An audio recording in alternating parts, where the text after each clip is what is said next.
Okay, guys, welcome to the fan show after the Ipswich Town 1, Tottenham Hotspur 4 game.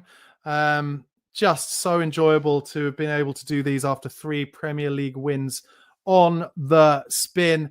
For those of you who haven't tuned into this show before, this show where I speak to Spurs fans from all around the world about their thoughts on the game and how Tottenham are doing in general. If you'd like to appear on a future episode, please do email tottenhamfanchris at gmail.com. That's tottenhamfanchris at gmail.com, and you can come and talk to me. But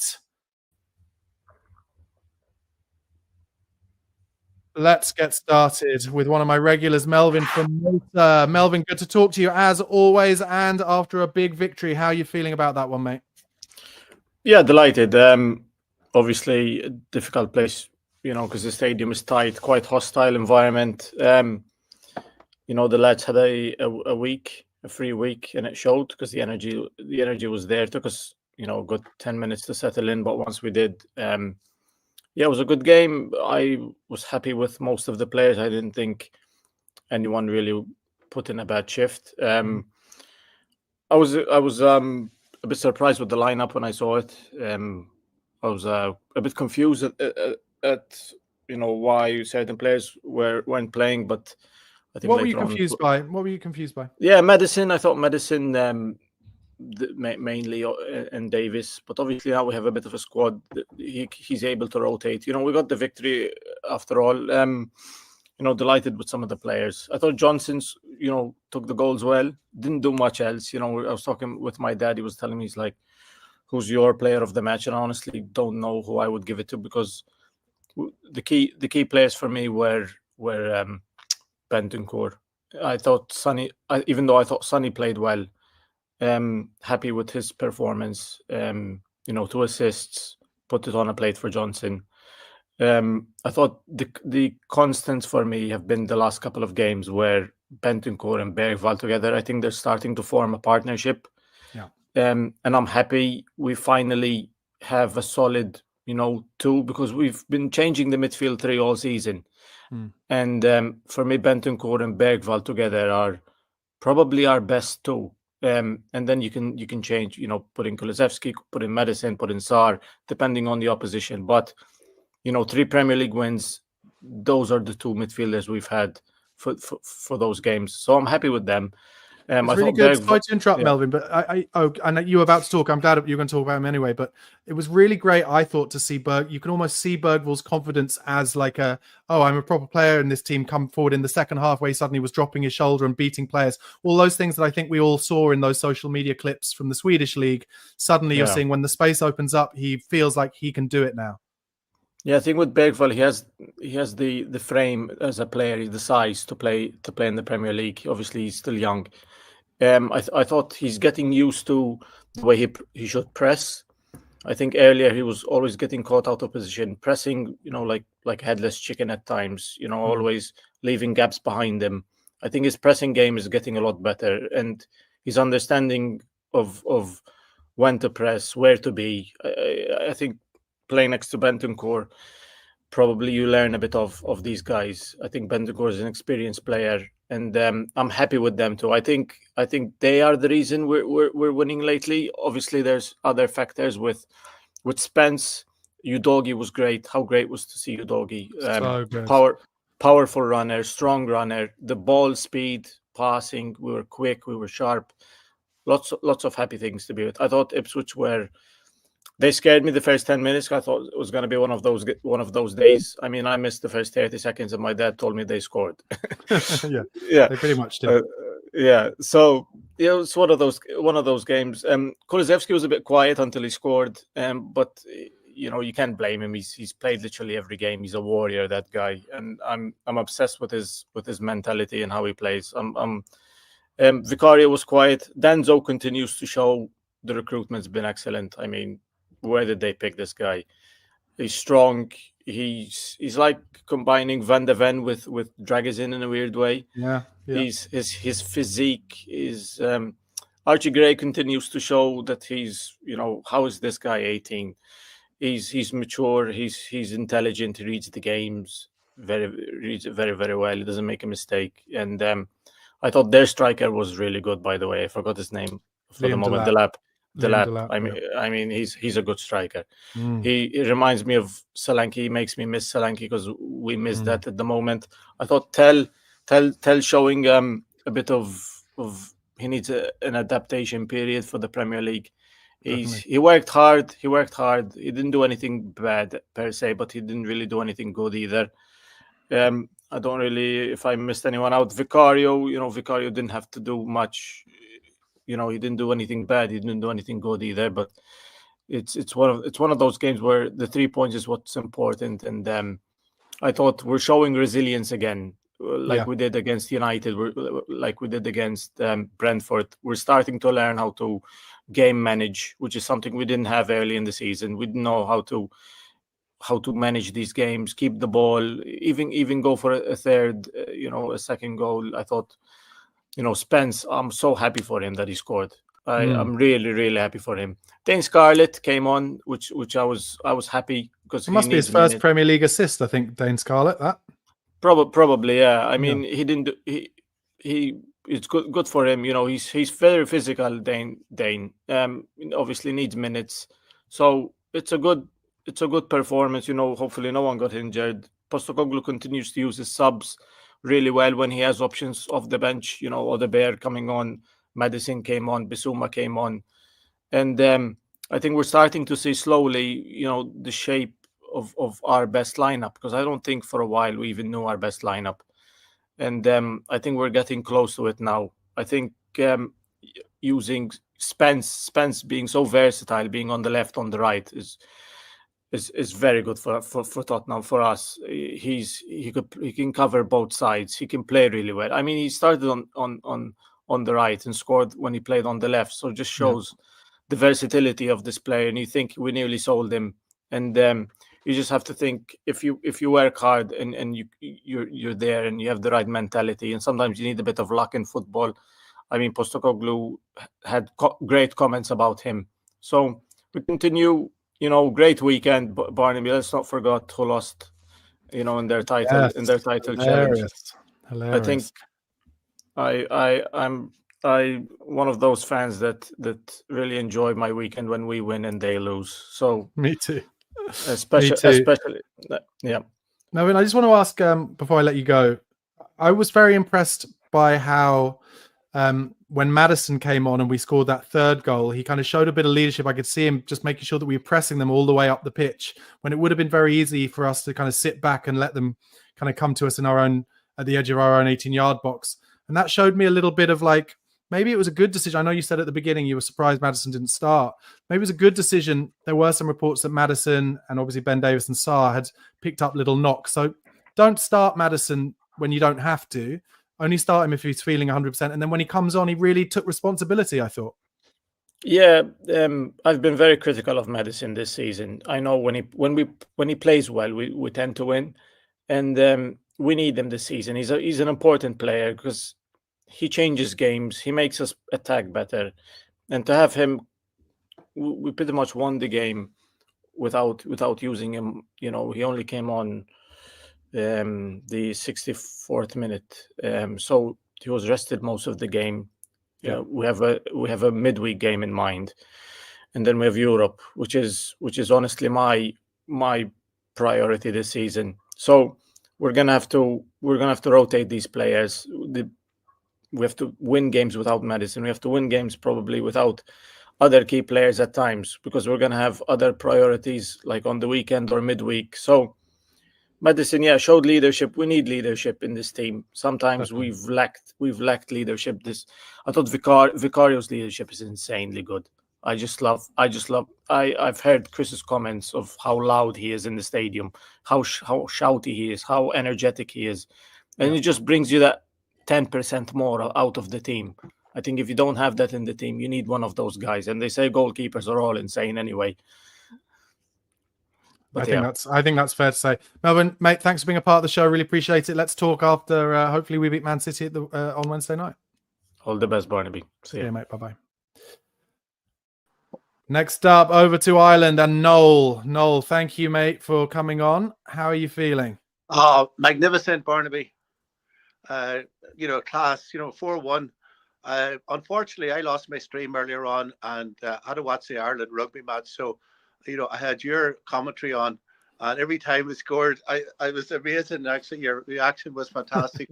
So I was dependent on you to tell me how well we have done. But, it sounds like by all accounts, we played very well. I think it was a slow start, actually. You were saying it was a slow start. Ipswich had a few chances earlier on. I did, yeah. But I did actually manage to see the two Johnson goals, which are very well set up by Sonny.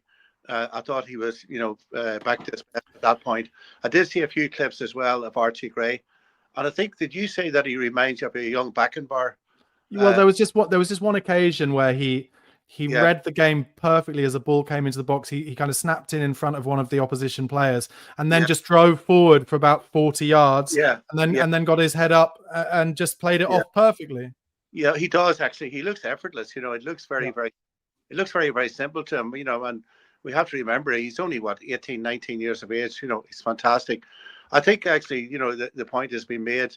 The squad is a lot, obviously getting back to resembling some type. We have competition for places now, and agree with your earlier points. We really can concentrate. We can push it maybe 7th or maybe 8th or 9th, which is not going to get Europe. So I think the focus should be on winning the Europa League. There's a big prize at the end of it, and with all the players that we have back, I think we could manage that very, very well. So all in all, Jed Spence, we talk about him every week. What a player he is becoming. When everybody's back, obviously Hugh Doggy seemed to have played well as well. Yeah. I mean, will Porro start or will Spence start? That's a conundrum. Personally, it's a great conundrum to have, though, isn't it? Because also, if you think about it, Spence's form will be pushing Porro to have to play better himself to get in the team. Absolutely, yeah. I read somewhere that they should send Porro for a 2-week holiday. I think that might be just a wee bit extreme. And Kulusevski. Yeah, Kulusevski. But I actually left the rugby and came home, and it just put on your stream while you were scoring the third goal, and your reaction was class, and then we seen it out and scored the fourth one. So fantastic day. Ireland won the rugby as well. So yes, against a resurgent Wales, I saw. They played very well. And the pub that I go to, actually, there was a lot of Welsh fans in it. They travelled over, for the game, and they were very magnanimous in defeat and no hard feelings, and everybody was mingling. So it was a good day. So well, top man. And Ireland winning, Spurs winning 3 on the bounce. Couldn't be happier. There we go. Noel, hopefully let's talk after another win, 4 in a row against City on Wednesday. I think we can do it, Barnaby. And I'm going 2-0. 2-0 on Wednesday. I love it. All right. See you then. On you, Spurs. Bye-bye. Thanks to Noel. Just before I go to our next thing, a lot of this really intrigues me. A few people in the comments talking about, saying things like, "Are you still Ange out now that we've won 3 games in a row?" Etc. etc. So I'll read a few of these out. It's Oz Singer Spur more than anyone. Just saying, Barnaby, are you still Ange out, etc. So here we go. Barnaby, are you still Ange out like you were a couple of weeks ago? Or have you joined the dots that same players playing every few days in the year impossible? Well, firstly, Oz Singer Spur, thank you so much for your comment. Really appreciate it, and thanks for asking the question. I would very much be keen for you to go back through all of my videos and find a bit where I said I want Ange out of this club, because I've never ever said that. And actually, I think, Charles Preston has helped me out there and said Barnaby was mildly Ange out at best. What I've always said about Ange is that I'm desperate for it to work for him. I really love him. I think he's an excellent man manager. I think he's an excellent manager in the press, as in the media. And I think he clearly has the team playing for him. He has players still playing for him, which hasn't always been the case at Spurs under previous managers. Whenever things have started to go wrong, you start hearing the leaks about the players feeling like training is too hard or training is too soft or not playing for them, right? So I love Ange on that basis. What I would say about Ange, and have consistently said about Ange, is that there is some naivety to his tactical approach. And even today, we were pretty lucky when Bournemouth, who am I talking about? Ipswich, they had a second goal disallowed when, again, and any of you who watch all of my watch-alongs will just think I'm a broken record about how we don't block crosses and we don't mark our back post. And that, to me, shows a level of naivety that should have changed by now. Now, do I think that is a reason for him to be sacked? No, and that's why I've never said I want Ange out. I've put titles on my YouTube videos saying Ange out, ? Is it time for Ange out? And I've suggested that maybe it is. I've suggested at times that maybe it is a bit too much for him. However, I've also said he's been unlucky with the injuries, but also, is he somewhat responsible for some of the injuries? I mean, he is the manager of the club. It's his responsibility. But no one is happier than I am that Ange has got 3 wins in a row. But I will stick to this and I will say I think Ange is under a lot of pressure, and that pressure will come down to how deep he goes in the Europa League. If he gets us to the final of the Europa League, I think his job will be safe, whether he wins that final or not. I would argue, and I'm not saying that this is right or wrong, but I think if he only gets us to the semi-final and certainly only the quarterfinals and we finish in the bottom half of the league, I'm not sure Ange will be manager of Tottenham Hotspur next season. I'm really not, because you've got to look at the bigger picture. And the big picture at Spurs is, I'll use an analogy, or I'll use it in simple form. Aston Villa have earned £100 million this year so far from the Champions League, and that is money that Tottenham have not earned. And as a result, I'm afraid, like him or not, and a lot of you won't, Daniel Levy will be looking at that as the baseline. Tottenham need to be in the Champions League. They need to be earning that money, because it's all well and good having the revenue from the stadium being higher than Chelsea's revenue from their stadium or Arsenal's. But if you're not in the Champions League like Arsenal or Aston Villa are, you're losing 150 million by the end of the season. So I think Tottenham and Scott Munn and Johan Lange will be talking to the agents of other managers. I think they'll be talking to Iraola's agent. And it will come down, I think, at the end of the season to what Ange does in the Europa League. If he has his players fit for the rest of the season, they don't get re-injured, and that is pressure as well. If he has his players fit, then they have a chance of going deep in that tournament. But like I said, I will reiterate it, and you will find lots of clips of me saying it. I would love it to work for Ange. I would love it. I love him. I think he's great. And I want him to be right in that he's going to win something. And I love the way he talks about trying to awaken this sleeping giant of a football club. And that's what we need. So I would love that to be the case. I just thought that worth saying, but maybe this is good timing. Let's go over to Australia and speak to Blake and put the pressure on Blake as to how he feels about it all. How are you, mate? Barney, first of all, mate, great to be back on with you under much better circumstances than last time. Great call with the watch along too, mate. Brilliant to see. I'm actually going what we call in Australia full nuffy. I've got my kangaroo scarf here from the Australian pre-season tour. So nuffy's like basically, full hooligan, not quite, probably just very nuffy, I guess is the best way to put it. Over here we call it full kit wanker, mate. Yeah. Excellent, mate. Excellent. I love it. Look, incredible game, 4-1. 3 wins in the Prem now. Want to call out the away supporters as well. I thought they were a fantastic start to finish, like so vocal, getting everyone getting the players into the game. So, look, first 10 minutes, I thought it was, it was generally like watching the NBA All-Star game for a little while. It was just end to end and bit of showtime from both sides, trying to get into goal. But look, honestly, after that, we really settled in, and Johnson hit the back of the net. And look, when you're going to, if you teams that are struggling to get wins and that are fighting for their lives to stay in the Prem, the best way to do it is to create chances in and around the box, keep applying pressure. And that's exactly what we did. We got on the front foot. And that's the first time we've seen that for a while. Like we've been scraping out victories with depleted sides. I think Man United was that first sort of glimpse at a better run at it. And today was outstanding. It looked like it was front foot the whole way through.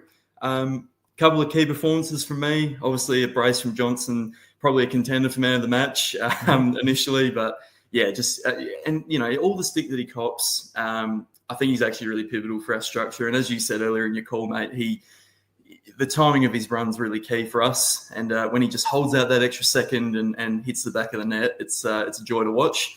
Spence, unbelievable. Again, obviously, just such an incredible player, and good luck dribbling past him. I think it's just so good to watch him in defence. And the big call out I wanted to make in terms of performances, I actually came on the show a few weeks ago after we lost to Liverpool with Chris and Craig and whatnot, and basically the question came up about Sonny's leadership, and I went in to defend him because I think he shows leadership capabilities in different areas, and he sort of leads by example. And today, that was the best example of it.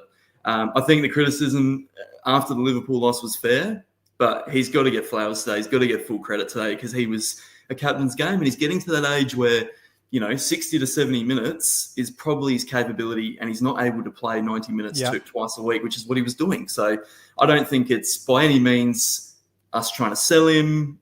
I don't think that's off the table. I think if you look at the way Liverpool manage Mo Salah as well, they're the same age, and he's managed exactly the same way with good rotation. So yeah, they were my thoughts. And Big Kev as well. Love him. Absolutely love Big Kev. What a signing. So, and how do you think then, now obviously 3 in the spin going into Man City, what do you think is going to happen in that game? Oh, I feel pretty confident at home. I'm always cautiously optimistic, of course, and I'm always a glass half full kind of guy. But I really do think we've got their number on a number of occasions this year, and United and City both. But yeah, I think if I was to predict, I think it's going to be a 2-1 victory over Man City. So just at home, get a good run in, and I think that's going to be great. You couldn't ask for better preparation for Europa, where our focus should now turn, I believe. So yeah, absolutely. So good to have that. The Man, I don't know if you agree, but that Man City game kind of feels a bit like a free hit. Like we can have a real go at it. It doesn't really matter if we lose. It's really nice knowing that it doesn't really matter if we beat them, because Arsenal and them, they're not involved in the title race really, and Arsenal just lost embarrassingly today. So Arsenal winning the league?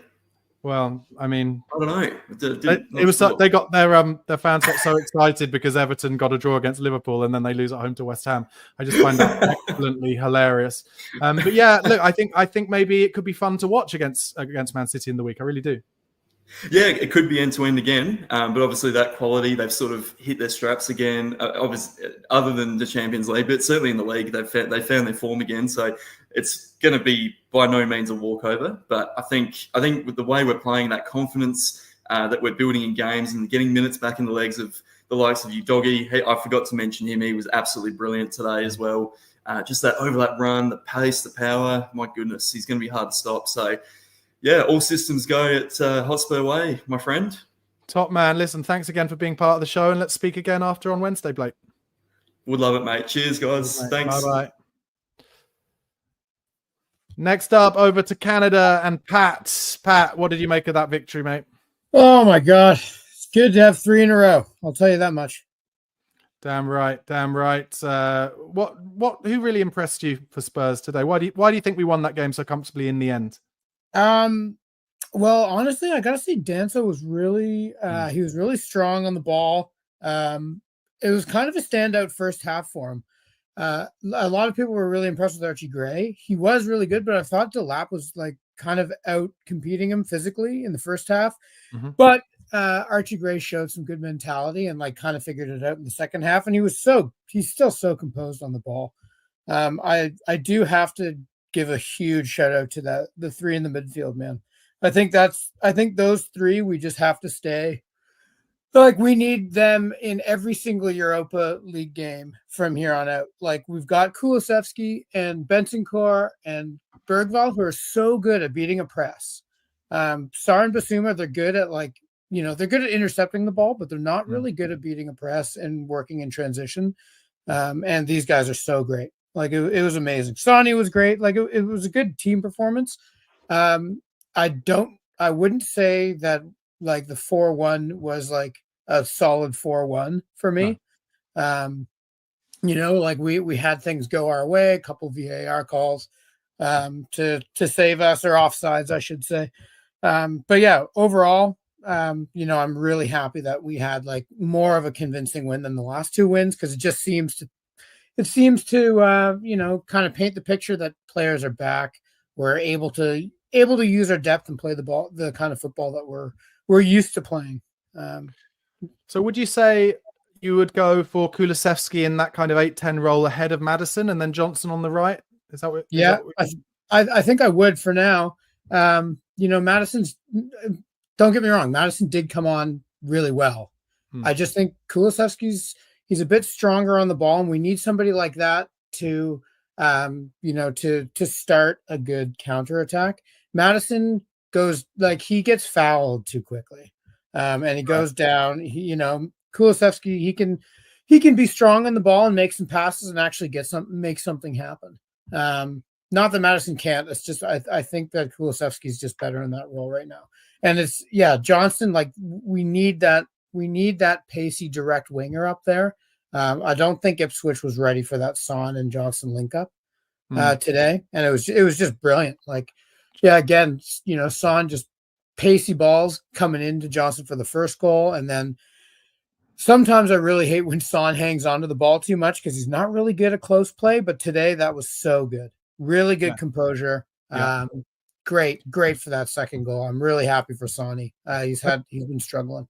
I thought what I really noticed today, maybe this might be one of the biggest things about having players back from injury, is that we suddenly, not only the physicality that I mentioned earlier, but also so many more players on the pitch who can beat a man when they're under pressure. So when the press comes in big, instead of having to play it backwards or sideways, like we've seen Tottenham having to do for the last 2 or 3 months, suddenly you've got Udogie, you've got Spence, you've got so many players who, even from the back line, even Danso did it a few times, and Archie Gray bringing the ball out of defence. And that's just in the back line alone, all able to beat a man. And Bergvall was doing it as well. And that, I think, really, from my point of view, puts doubt in the opposition in terms of how hard they can press, because they know that if they're suddenly beaten so easily, then they're going to be in trouble. I completely agree. And having Spence as a competitive left back or right back really puts your point into perspective, because Udogie, if we want to manage his minutes, Porro, if we want to manage his minutes, we've got Spence, man. He's just jumping back and forth, and he's the same threat. Like Udogie was awesome. We forgot how good he was, getting into good areas, like good close play. That link up on the left with Son was just fantastic. Amazing. But Jed offers just something different. Like he's a bit stronger on the ball. He's a bit he's good. He's spatially aware. I'm so happy that he was able to get a goal today. But just having a bit of depth on either side for our defense is just, it's threatening. It's really threatening. And just before I let you leave, because I've got more people to speak to, Man City on Wednesday, what's your prediction for that game? Man City, that's going to be tough. They've been doing good in the league, and we need to manage some minutes. But again, we've got all of Manchester's number. Manchester's only been white. So I'm calling it a clean sheet, 2-0. I love it, Pat. Thanks so much, mate. Really appreciate you being part of the show. Let's speak again after that game. Okay, man. We'll see you. Cheers, mate. Bye-bye. Next over to my radio microphone twin, Tim Spear. Tim, how are you, mate? How are you feeling? Yeah, I'm much better today. Much better. Lots and lots of positives today. A few worries. The first 10 minutes was a worry. It was, yeah. We could have easily gone 1 or 2 down. But then we seemed to settle down. Loads of very good performances. I was particularly pleased about the kind of change in direction in relation to the press, that it wasn't just all out press all the time, that they'd sit back and then all of a sudden they'd press quick and kind of surprise them with the press. In terms of players, Danso's immense. Mm-hmm. I think it's a great signing, very strong, much better on the ball and much quicker than people give him credit for, I think. Yes. Both fullbacks, we really missed Destiny. He was silky and great and quick. And so it was nice to see him for an hour or so. Don't you feel like, sorry to interrupt, but don't you feel like it's almost, and I'll put myself in this boat as well, but certainly in terms of Spurs fans, it's almost like we've forgotten how good Udogie is at his best. Yeah. I think because he's probably played in between the injuries when he's not been fully fit. But today you could see from the first few minutes how fresh he was. And it was like a real, I was like, oh, that's the guy who played in the first, actually, do you know what? I was going to say the first 10 games last season, but I actually first saw him in person at that Shakhtar Donetsk friendly in Harry Kane's last game. And I was there and I was like, oh, we have a proper player. And he is.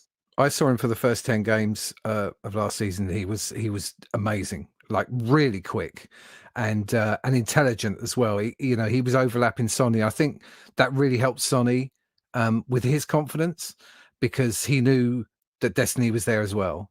I thought Bergvall is another one who's definitely growing into the game. He's got much more pace than you think, and he's very silky, and he's getting much more confident on the ball. And Bentancur was his usual Rolls Royce, back to his Rolls Royce self, I thought. It's great having Brennan at the back post again, because, you know, for all his faults, and he's got plenty, he can finish a ball, and he's always seems to be there. I mean, he was sort of distinctly average during the game, but scores 2 goals. And I think that's that's perfect, him. right? That's him. That's his, I think that's that's him. his. Is that he's Yeah. elite at 3 things. You know, one is that finish when he's in the inside right position into the bottom left-hand corner. One is coming in at the back post. And one is the cross across the front of the box when he gets to the byline. Yeah. And then after that, he doesn't really kind of get involved that much. No, I think I give Jed the man of the match, mostly because he played both sides fullback and scored his first league goal. So I hate to be boring that way, but I remember sitting there in the second half when he's playing left back, and the guy wasn't getting past him, and that's what was different. He's just not getting past him. I think Tell needs a bit more time. Just to get used to the Premier League. He goes down a bit easy, turns into trouble a bit easy. A couple of things, really. One is, when the hell is a penalty anymore? Because literally the guy might as well have shot him in the side of the head when Danso went through. He wasn't in control of the ball and just literally barged straight into him and knocked him over. So I don't really understand that. I kind of how that works anymore, really.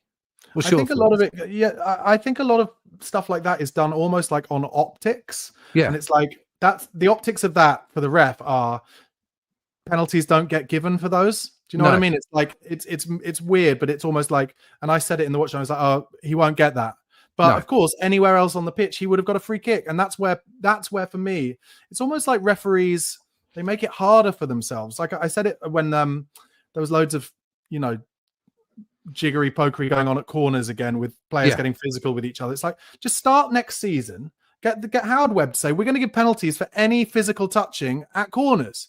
And then it'll last like 2 weeks. And then also say, we're going to give fouls in the box as penalties for any fouls that would be fouls outside the box. But instead they're just like, oh, there's a higher, what's the word they use? Threshold. Like, threshold. Yeah, it's bollocks. It's all bollocks. But even if there's a higher threshold, he literally, I mean, Danso went like, great for him, just went to go and get that ball. He made no attempt to play the ball and took him out. It wasn't even like there was a touch there. I mean, he literally took him out. Shout out, because you weren't quite sure, to Dane Scarlett, who gets his first assist in the Premier League. And so I'm really happy for him. That was a fantastic flick on. And Kulu, right, when he's on form, just tucks those things away. What I think people forget, because we haven't done it so often, is when we're reasonably fit, in the last quarter of a game, because we are fit, we can annihilate a team. So that they showed that really well today, is to like calm everything down.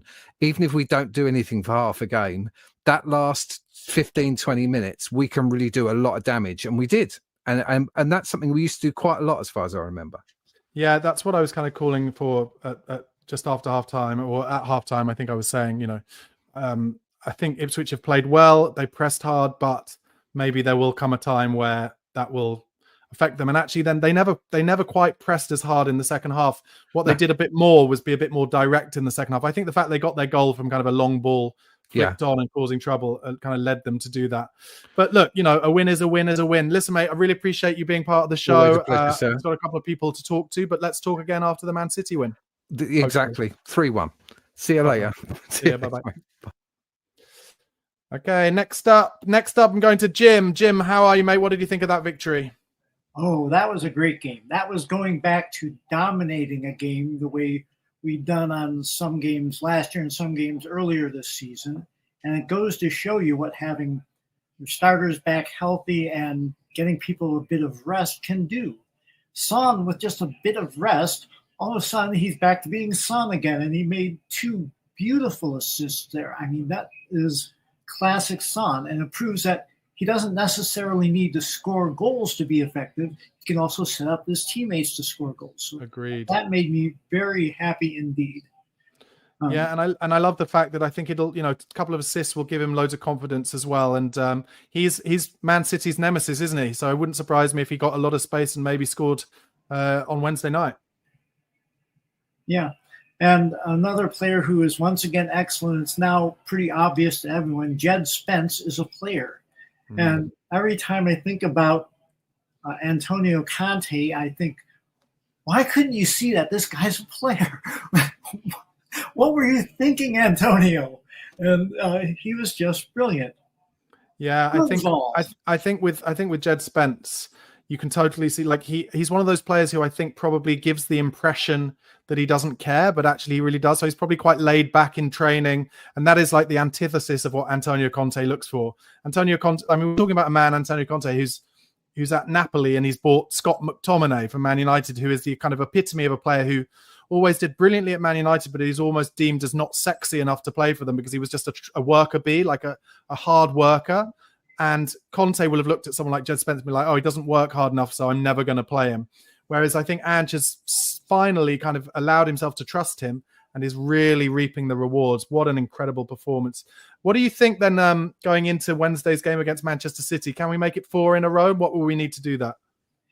We can. We've beaten them already this year.